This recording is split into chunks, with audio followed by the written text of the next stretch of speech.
సుబ్బన్నకి సవళ్ళకి అర్థం ఉంది. ఎందుకు అర్థం ఉంది? ఐరన్ చేసుకుని పొట్ట పోసుకోవాలా, కుటుంబాన్ని సాకాలా. అది తోమితే వచ్చే డబ్బులతో కరెంట్ ఛార్జీ కట్టుకుంటే ఆయన బతకాలా. పోనీ కరెంట్ ఛార్జీ కట్టారు అనుకో, ఎక్కువ యూనిట్లు కాదుందని చెప్పేసి ఆయన కొంచెం పెన్షన్ కట్ చేస్తారు. ఎంత బతకాలా? మనసే చట్టంగా ప్రతి మనిషికి చుట్టంగా మేమున్నామంటారు, కన్నీళ్ళలో నవ్వులు పూయిస్తూ. ఆంధ్రప్రదేశ్ ప్రజలు ఆలోచించండి. సుబ్బన్న లాంటి పరిస్థితి చాలా మందికి ఉంది.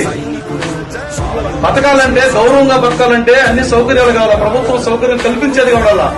సుబ్బన్న కష్టం మీద బతికేవాడు, కాయ కష్టం చేసుకొని బతికేవాడు. కరెంట్ ఛార్జీ కడితే ఒక బాధ, కట్టకపోతే ఒక బాధ. ఎక్కువ బిల్లు కట్టారనుకో పెన్షన్ కట్టు, రేషన్